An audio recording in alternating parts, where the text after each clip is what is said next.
Jack Morrison wiped the sweat from his forehead as he guided his horse through the rocky canyon. The Arizona sun beat down mercilessly, and his water was running low. He had been tracking rustlers for 3 days, following their trail deeper into Apache territory than any white man should venture alone. The year was 1887, and tensions between settlers and the Apache people ran high. Jack knew the risks, but the stolen cattle meant everything to the struggling ranch he worked for. Without those 100 head of cattle, the Henderson family would lose their homestead before winter came. As his horse picked its way carefully between the red sandstone walls, Jack heard voices echoing from somewhere ahead. He dismounted quietly, tying his horse to a scrub oak, and crept forward on foot. The voices grew clearer as he approached a bend in the canyon. Peering around the corner, Jack saw something that made his blood run cold. 3 Apache women sat in a circle near a small fire, their hands bound behind their backs. Standing over them were 5 rough-looking men he recognized immediately, the Garrett Gang, the worst bunch of outlaws in the territory. "Boss, what we gonna do with them squaws?" asked a thin man with a scraggly beard. "Same thing we always do, boys," replied Bull Garrett, the leader. He was a massive man with cruel eyes and hands stained with violence. "We'll sell 'em down in Mexico. Fetch a good price, they will." Jack's stomach turned. He had heard rumors about what happened to Apache women captured by slave traders. It was a fate worse than death. And even though there was bad blood between the Apache and white settlers, no woman deserved such treatment. The 3 Apache women showed no fear, despite their situation. The eldest looked to be about 25, with intricate tattoos covering her chin and cheeks in traditional patterns. The other 2 appeared younger, perhaps sisters, with similar markings that told the story of their clan and achievements. All 3 wore traditional Apache dress, beautifully beaded and decorated. "Untie the pretty one," Garrett ordered, pointing to the youngest. "Let's see what we got." Jack counted the outlaws again. 5 armed men against him. The odds were terrible, but he couldn't ride away and leave these women to their fate. His hand moved to his Colt .45, checking that it was loaded and ready. "Wait! I'll handle them!" Jack yelled, stepping out from behind the rocks. The outlaws spun around, guns drawn. Jack kept his hands visible but ready to draw. "Well, well," Garrett said with a nasty smile. "If it ain't Jack Morrison. Heard you was tracking us, cowboy. Come to get them cattle back?" "Maybe," Jack replied carefully. "But right now, I'm here about them women. Let them go, Garrett." Garrett laughed, a sound like gravel in a barrel. "You gonna make me, Morrison? You and what army?" "Just me," Jack said. "But I reckon that's enough." The eldest Apache woman looked at Jack with surprise. In her eyes, he saw intelligence and strength. She spoke quietly to her companions in their native tongue, and they nodded slightly. "You know what, boys?" Garrett said to his gang. "I think old Jack here needs to learn some manners. Maybe we'll tie him up, too. Let him watch what happens to folks who stick their nose where it don't belong." The outlaws spread out, trying to surround Jack. But the cowboy had chosen his position well, with his back to the canyon wall and a clear view of all 5 men. "Last chance, Garrett," Jack warned. "Let them women go." "Or what?" Garrett sneered. Jack's hand moved like lightning. His Colt cleared leather and barked twice before anyone could react. 2 of Garrett's men dropped, clutching their shoulders. Jack had deliberately aimed to wound, not kill. "Next shots won't be so friendly," he called out. Garrett cursed and fired, but Jack was already moving. He rolled behind a boulder as bullets whined off the rocks around him. The 3 remaining outlaws took cover and began shooting wildly into the canyon. During the gunfight, something remarkable happened. The eldest Apache woman somehow worked her hands free from the poorly tied ropes. Moving silently, she freed her companions. Instead of running, they began gathering rocks and positioning themselves strategically around the canyon. Jack noticed their movement and understood immediately. These women weren't helpless victims. They were warriors in their own right. ready to fight alongside him against their captors. "Behind you!" the eldest woman called out in accented English, just as one of Garrett's men tried to flank Jack's position. Jack spun and fired, his bullet finding its mark. The outlaw dropped his gun and stumbled backward, clutching his wounded arm. "Much obliged, ma'am," Jack called back. The Apache women had armed themselves with rocks and clubs made from broken branches. When another outlaw tried to circle around them, they attacked with surprising coordination. The eldest woman struck him in the head with a stone, while her companions grabbed his weapons. Now the odds had shifted dramatically.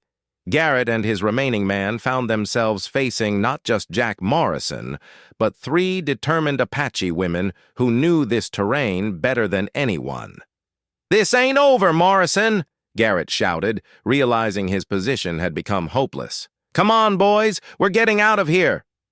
The surviving outlaws retreated quickly, half carrying their wounded companions. They disappeared into the maze of canyons, leaving behind their Apache captives and their dreams of easy money. Jack holstered his gun and approached the 3 women cautiously, his hands visible. The eldest stepped forward, studying him carefully. "You saved us," she said in clear English. "Why?" "Seemed like the right thing to do," Jack replied simply. She smiled slightly, the first expression of warmth he had seen from her. "I am Ayana. These are my sister Itzel and my cousin Malinali. We owe you our lives."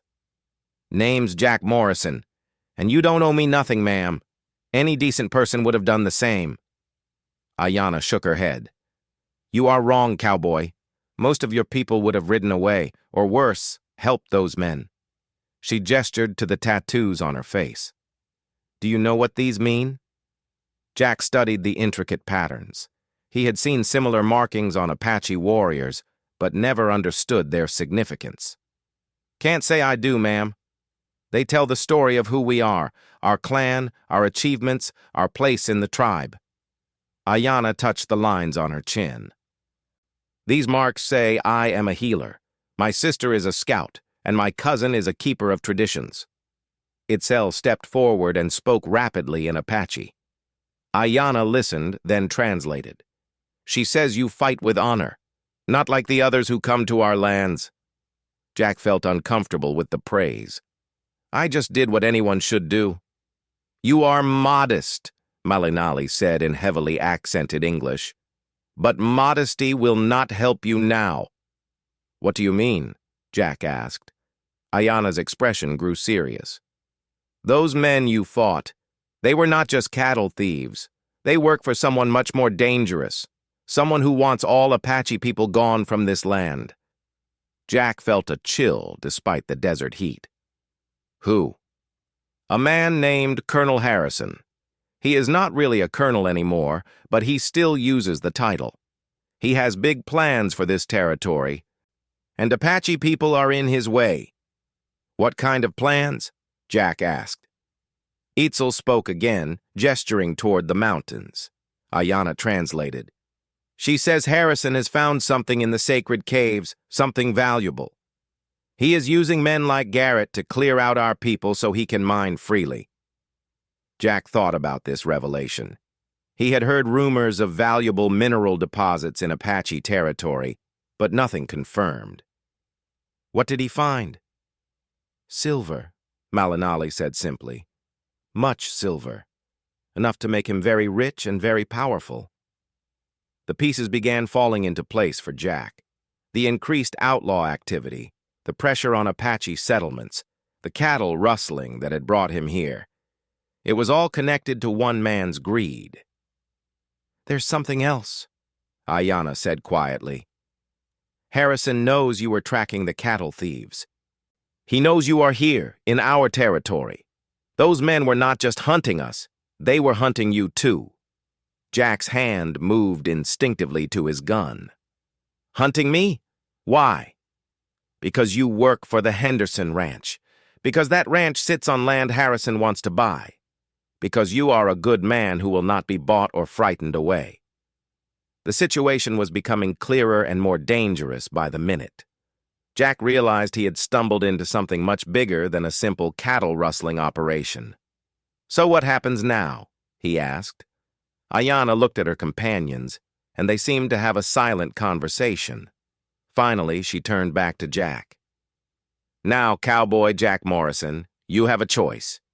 You can ride away, try to return to your ranch, and hope Harrison's men do not catch you in the desert. Or," she paused. "Or what? Or you can come with us to our village, meet our chief, learn the whole truth about what Harrison is planning." Ayanna's dark eyes met his steadily. "But I warn you, if you choose that path, there will be no going back to your old life. You will be part of this fight whether you want to be or not." Jack looked around the canyon, thinking of the Henderson family depending on those stolen cattle, thinking of Harrison's plans and the violence that would follow. He thought about riding away, trying to pretend he had never seen what he had seen. But when he looked at Ayanna and her companions, saw the strength and dignity in their faces despite what they had endured, he knew there was really only one choice. "Well then," he said, adjusting his hat, "I reckon I'd like to meet your chief." Ayanna smiled, and for the first time since the gunfight, Jack felt like maybe, just maybe, he had chosen the right side of this fight. The journey to the Apache village took most of the afternoon. Ayanna led the way through paths that seemed invisible to Jack's eyes, moving through the desert with the confidence of someone who had walked these trails her entire life. Itzel and Malinali flanked him, keeping watch for any sign of pursuit. As they climbed higher into the mountains, the landscape changed from harsh desert to pine forests. The air grew cooler, and Jack could hear the sound of running water somewhere ahead. His horse seemed to sense they were approaching safety and picked up its pace. "Your people will accept me?" Jack asked Ayanna as they rode. "Some will," she replied. "Others will not trust any white man, no matter what you have done. Chief Nalnish is wise, but his advisors remember many broken promises from your government." Jack understood. The history between Apache people and white settlers was written in blood and betrayal. He was asking them to trust their greatest enemy. "There," Malinali pointed ahead through the trees. The Apache village spread across a natural clearing, protected by steep cliffs on 3 sides. Jack counted perhaps 40 dwellings, some traditional wickiups made of branches and hide, others more permanent structures of stone and timber. Smoke rose from cooking fires, and he could see people moving about their daily tasks. As their small group approached, a young man on horseback rode out to meet them. He spoke rapidly with Ayanna in Apache, his eyes never leaving Jack's face. The conversation seemed heated. "My brother Kyle," Ayanna explained. "He wants to know why we bring a white man to our home." Kyle was perhaps 20 years old, with the lean build of a warrior and suspicion radiating from every muscle. He wore traditional Apache clothing, but carried a modern rifle across his saddle. "Tell him I come as a friend," Jack said. Ayanna translated, but Kyle's expression didn't soften. He replied sharply, gesturing toward Jack's gun. "He says friends do not come armed to Apache villages." Jack slowly unbuckled his gun belt and handed it to Ayanna. "Tell him I understand his caution." This seemed to surprise Kale. After another exchange with his sister, he nodded curtly and wheeled his horse around to lead them into the village. Word of their arrival had spread quickly. People emerged from their homes to stare at the unusual sight of a white cowboy riding peacefully among their women. Children peeked out from behind their mothers' skirts, while older men watched with expressions ranging from curiosity to open hostility.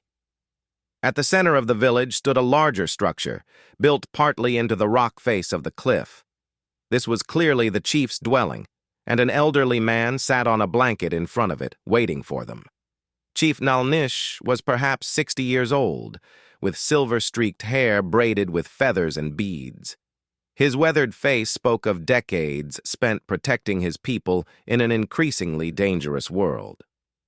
Most striking were the elaborate tattoos that covered his arms and chest, telling the story of a life spent in service to his tribe. Ayanna dismounted and approached her chief with obvious respect. They spoke quietly for several minutes, with Ayanna gesturing toward Jack several times. Finally, the chief beckoned for Jack to approach. Jack dismounted and walked forward, keeping his hands visible and his movements slow and respectful. "You are the cowboy who saved my daughter and her companions," the chief said in accented but clear English. "Yes, sir. Jack Morrison, at your service. I am Chief Nalnish. Ayanna tells me you fought 5 armed men to protect our women. Why?" Jack thought carefully before answering. "Because it was the right thing to do, Chief. No woman deserves what those men had planned. Even Apache women? Even when your own people see us as enemies?" "Especially then," Jack replied. "Evil is evil, no matter who it targets." The chief studied Jack for a long moment. Around them, the village had grown quiet, with everyone straining to hear the conversation. "You know why those men captured our women?" "Your daughter mentioned something about a man named Harrison, and silver mining." Chief Nalnish nodded gravely. "Sit, Jack Morrison. It is time you learned the full truth." Jack settled onto the blanket beside the chief. Ayanna sat across from them, while other tribal members gathered in a loose circle to listen. "3 moons ago," the chief began, "white men came to our sacred mountain. They carried tools for digging and maps marked with strange symbols.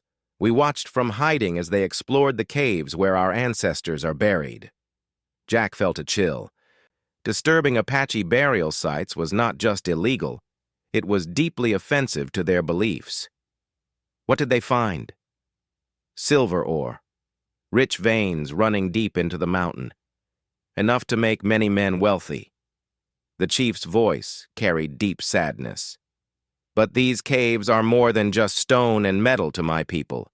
They hold the spirits of our ancestors, the sacred places where our young warriors seek visions." Ayanna leaned forward. "Colonel Harrison came to us under a flag of truce. He offered to buy our traditional lands for a fraction of their worth. When Chief Nalnish refused, Harrison became angry." "What did he say?" Jack asked. "That we could sell willingly or we could be removed by force," the chief replied. "He said the government would support his claim, that Apache people had no legal right to land we had hunted for generations." Jack's jaw tightened. He had heard similar stories from other tribes across the territory. "So he started the campaign to drive you out?" "Yes. Cattle rustling to make the local ranchers angry with us. Attacks on our hunting parties to make us seem dangerous.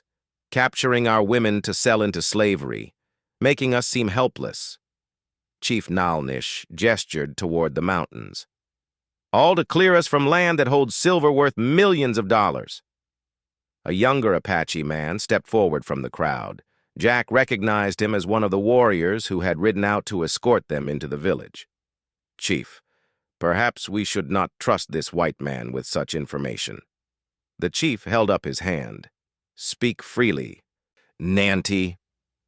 "How do we know he is not one of Harrison's spies? How do we know he will not return to his people and report our location?" It was a fair question, and Jack respected the young warrior for asking it openly. "You don't know," Jack said, addressing Nante directly. "You'll have to trust your chief's judgment and your own instincts." Nante seemed surprised by the honest answer. Ayanna spoke up. "Jack Morrison fights like a man with honor. He could have ridden away when he saw us captured. Instead, he risked his life against 5 armed men." "One good action does not make a man trustworthy for life," Nante replied, but his tone was less hostile. Chief Nalnish smiled slightly.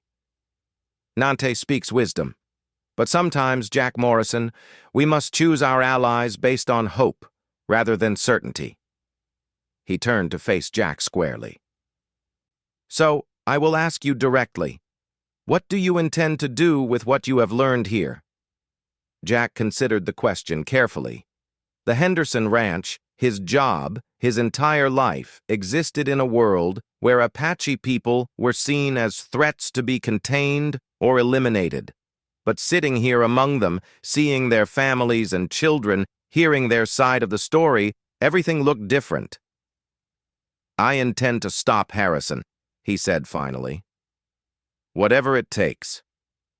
Even if it means fighting against other white men, even if it means your own people will call you a traitor.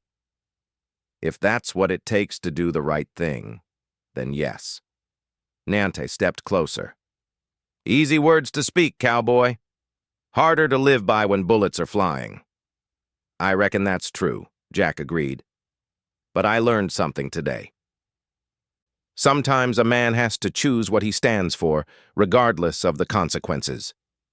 Chief Nalnish nodded slowly. "Ayanna, show him." Ayanna rolled up her sleeve, revealing additional tattoos on her forearm. These were different from the facial markings, more recent and done in a different style. "These tell the story of a vision I received last month," she explained. "During the ceremony to become a full medicine woman, the spirits showed me something." Jack studied the intricate patterns. They seemed to move in the firelight, creating images that shifted and changed. "I saw a white man riding with Apache warriors, fighting side by side against a great evil. In my vision, this man wore the clothes of a cowboy and carried the spirit of a protector." Ayanna looked directly at Jack. "The spirits told me this man would come when our people faced their greatest danger." A murmur went through the gathered crowd. Clearly, Ayanna had not shared this vision with everyone before now. "You think I'm that man?" Jack asked. "I think the spirits do not send visions without purpose," she replied. Chief Nalnish stood up, and the entire village fell silent. "There is something else you must know, Jack Morrison. Harrison is not planning to wait for winter to drive us out. 3 days from now, he will attack our village with 50 armed men." Jack felt his blood turn to ice. "How do you know?" "Because one of his men has a conscience," the chief replied. "A young soldier named Carter came to us yesterday. He could not live with what he had been ordered to do to women and children." Itzel spoke rapidly to her chief in Apache, pointing toward the mountains. "My scout says there are already men moving into position around us," Chief Nalnish translated. "We are surrounded." "How many warriors do you have?" Jack asked. 15 men of fighting age, perhaps 20 if we count the boys." Against 50 armed and trained soldiers, the odds were hopeless. Jack's mind raced, trying to think of a solution. "What about the other Apache bands? Could you call for help?" "The nearest village is 2 days' ride through enemy territory. We sent a messenger, but—" The chief shrugged. "What about the Mexican border? Could you retreat south?" "Harrison has men waiting there, too. He has planned this carefully." Jack stood up, pacing as he thought. 50 men would be too many to fight directly, but there might be other options. What if we could turn some of his men against him? This Carter you mentioned. Are there others who might not want to participate in a massacre? "Perhaps," Chief Nalnish said. "But how would we reach them?" "I could go back," Jack said. "Tell them I escaped from you, that you're planning to attack the settlements. Get close enough to Harrison's camp to see who might be willing to listen to reason." Nante stepped forward again. "That plan would require you to lie convincingly to your own people. Why would you do such a thing for us?" Jack looked around the circle of faces watching him, men, women, and children whose lives hung in the balance. 3 days ago, these people had been strangers to him. Now they were something more. "Because," he said slowly, "I'm beginning to understand something. The tattoos on your faces. They don't just tell your individual stories. They connect you to something bigger, your people, your history, your responsibility to future generations." Ayanna smiled, and Jack realized she understood exactly what he meant. "Well," he continued, "maybe it's time I got some tattoos of my own. Maybe it's time I chose which story I want my life to tell." Chief Nalnish placed a weathered hand on Jack's shoulder. "If you do this thing, Cowboy, you will truly become one of us. There will be no going back to your old life." "I understand. Do you? Because if you fail, if Harrison discovers your deception, he will not just kill you. He will torture you to learn everything you know about our defenses, our numbers, our plans." Jack nodded grimly. "I understand that too." The chief was quiet for a long moment, studying Jack's face in the firelight. Finally, he spoke. "Very well. Ayanna, prepare the marking tools. If Jack Morrison is going to carry our secrets into the enemy camp, he should bear the proper protection of our ancestors." "You're going to tattoo me?" Jack asked, surprised. "One mark," Ayanna explained. "The symbol of a war eagle. It will identify you to any Apache who sees it as a friend and protector of the people." As the tools were prepared, Jack realized his life was about to change forever. By morning, he would carry the mark of the Apache people permanently on his skin. There would be no hiding it, no denying it, no going back. But as he looked around at the faces surrounding him, at children who deserved to grow up free, at warriors willing to die for their families, at women like Ayanna who carried the wisdom and strength of their people, Jack knew he was making the right choice. "One more thing," Chief Nalnish said, as Ayanna began to heat the marking tools. "When you ride into Harrison's camp tomorrow, remember this. A man's true strength is not measured by how many enemies he can defeat, but by how many friends he is willing to die protecting." Jack nodded, feeling the weight of responsibility settle on his shoulders like a cloak. Tomorrow would bring danger unlike anything he had ever faced. But tonight, he was exactly where he belonged. The eagle tattoo on Jack's shoulder throbbed as he rode down from the mountains at dawn. The marking ceremony had taken most of the night, with Ayanna carefully applying the traditional ink and symbols while the entire village watched. Each line had been blessed by Chief Nalnish, each dot representing a sacred commitment to protect the Apache people.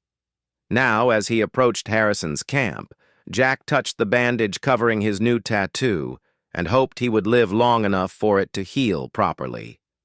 Harrison had chosen his base camp well, a flat area near a stream, with good sight lines in all directions and natural barriers to prevent surprise attacks. Jack counted at least 40 tents and twice as many horses. Smoke rose from cooking fires, and he could see sentries posted on the surrounding hills. The challenge would be getting close enough to assess the situation without arousing suspicion.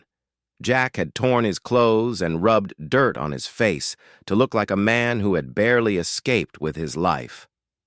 His story was simple. He had been captured by Apache warriors but managed to escape during the night. "Halt! Who goes there?" a sentry called out as Jack approached the camp perimeter. "Jack Morrison from the Henderson Ranch," Jack called back, letting exhaustion show in his voice. "I need to speak to Colonel Harrison." 2 soldiers rode out to meet him, weapons ready. Jack recognized neither man, which was good. They were less likely to ask difficult questions about his story.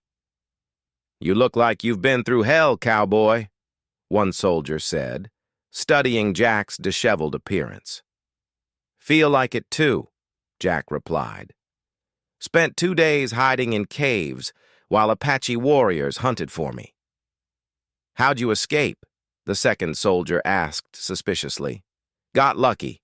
Guard fell asleep, and I managed to slip away in the dark." Jack gestured toward the mountains. "Been riding hard ever since." The soldiers exchanged glances, then escorted Jack into the camp.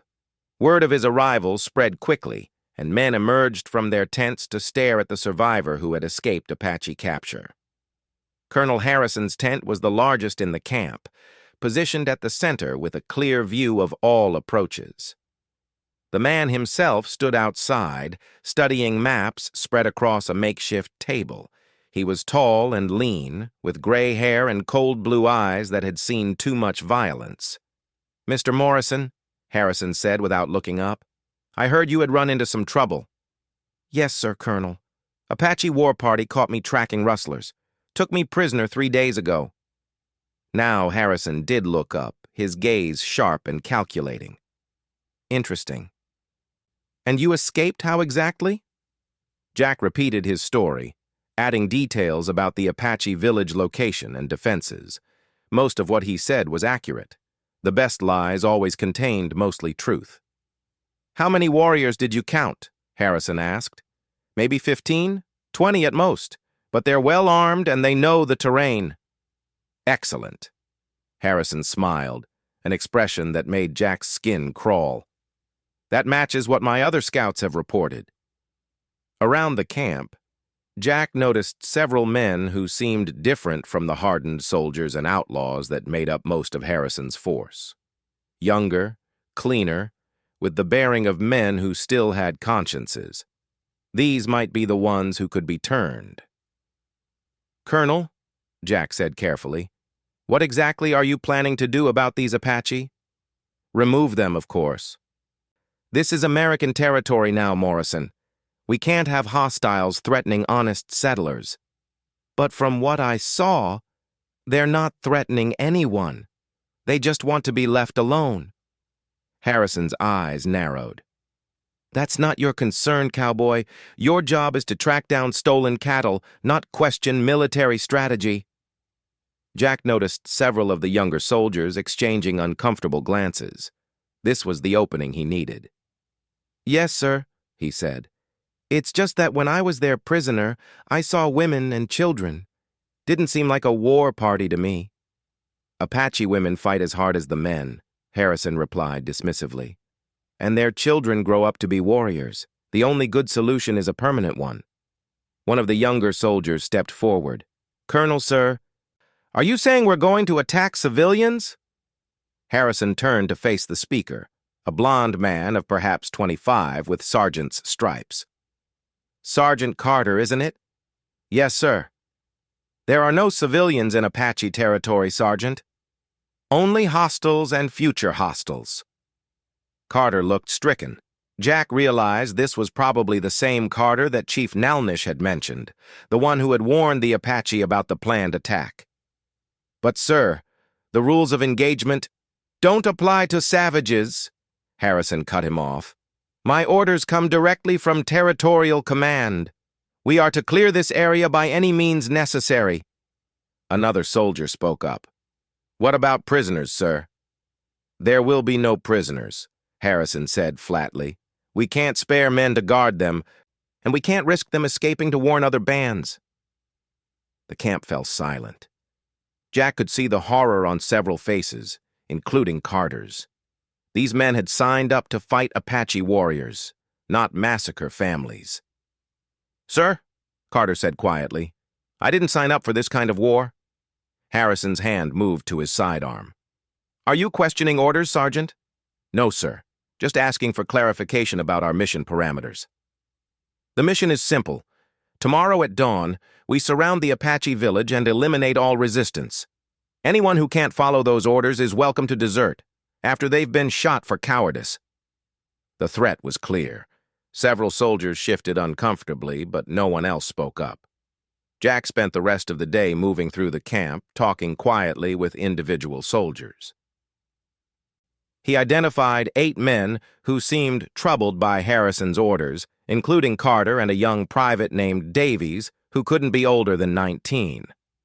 As evening approached, Jack found his opportunity. Carter was standing watch alone near the horse lines, far from the main camp. Jack approached carefully, making sure they couldn't be overheard. Sergeant Carter! Carter turned, hand on his weapon. Morrison, what do you want? To talk. About tomorrow. What about tomorrow? Jack studied the young man's face. Carter had the look of someone wrestling with his conscience. You don't want to do this, Jack said simply. Attack those families. Carter's jaw tightened. What I want doesn't matter. I'm a soldier. I follow orders. Even orders to murder children? Watch your mouth, cowboy. That kind of talk could get you shot. By who? Harrison? or by men like you who still have souls?" Carter was quiet for a long moment. Finally, he spoke. "What do you know about it? You weren't there when Apache warriors raided the Jenkins farm. You didn't see what they did to that family." "You're right," Jack agreed. "But I've seen what white men do to Apache families too. Violence just breeds more violence. So what's your solution? Let them keep raiding our settlements? Maybe try talking to them. Find out what they really want." Carter laughed bitterly. "Talk to Apache? They don't negotiate with white men." Jack rolled up his sleeve, revealing the eagle tattoo. This one did. Carter stared at the marking in shock. "What the hell is that?" "A reminder," Jack said, "that sometimes enemies can become allies if you're willing to listen." "You're insane. If Harrison sees that, he won't, if you help me." Carter looked around nervously. "Help you do what?"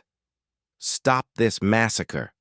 Get those men who still have consciences to walk away before it's too late." "You're talking about mutiny." "I'm talking about saving innocent lives, including your own soul." Carter was quiet for several minutes, staring at the mountains where the Apache village lay hidden. "There are at least 20 men who don't want any part of this," he said finally. "But they're scared. Harrison's got a reputation for dealing harshly with deserters." "What if they didn't have to desert alone? What if they had somewhere to go?" "Like where?" Jack took a deep breath. "Like the Apache village. Chief Nalnish would give sanctuary to any man willing to refuse these orders. Work with Apache against white soldiers, that's treason." "No," Jack said firmly. "That's choosing right over wrong." As if summoned by their conversation, footsteps approached through the darkness.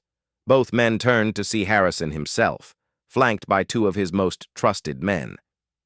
"Interesting conversation, gentlemen," Harrison said coldly. "Morrison, I thought you might like to know.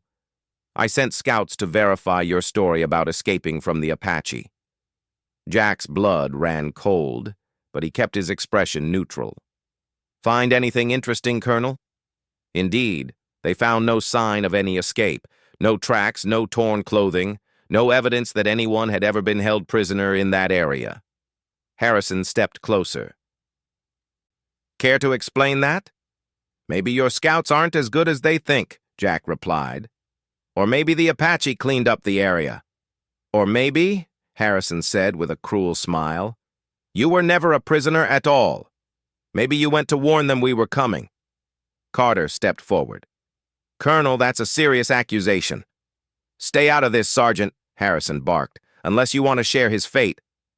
One of Harrison's men grabbed Jack's arms while the other searched him roughly. They found nothing suspicious. Jack had been careful to leave any Apache items behind. "Strip him," Harrison ordered. As Jack's shirt was pulled off, the fresh tattoo was revealed. Harrison studied it with evident satisfaction. "Well, well, it seems our cowboy has been initiated into Apache society." He gestured to his men. "Tie him up. At dawn, he can watch us kill his new friends." As ropes bound Jack's hands, he caught Carter's eye. The young sergeant's face was a mask of conflicted emotions. "Any last words before your execution, Morrison?" Harrison asked. "Yeah," Jack said, his voice carrying clearly through the camp. "I've got something to say to all these men." Harrison laughed. "By all means, speak your piece." Jack looked around at the assembled soldiers. "Tomorrow, you're going to be ordered to attack families, to kill children who've never done you any harm. Some of you will follow those orders because you're afraid. Others will follow them because you've forgotten what you're supposed to be fighting for." "Enough," Harrison growled. "But some of you," Jack continued, "still remember that being a soldier means protecting innocent people, not slaughtering them. When the time comes, you'll have to choose what kind of man you want to be." Harrison backhanded Jack across the face. "Gag him." As a cloth was tied over Jack's mouth, he saw movement in the darkness beyond the camp's perimeter. Shadows that moved too purposefully to be natural. The Apache had come. Dawn arrived gray and cold. Harrison's men formed up in attacking formations, while Jack was forced to watch from where he was tied to a wagon wheel. The plan was simple: surround the Apache village and attack from all sides simultaneously. But as the soldiers prepared to move out, something unexpected happened. Sergeant Carter stepped forward. "Colonel, I can't do this." Harrison turned, his face darkening with rage. "What did you say?" "I said I can't attack women and children. It's wrong." For a moment, the entire camp was silent. Then Private Davies stepped up beside Carter. "Me neither, sir." One by one, more soldiers joined them.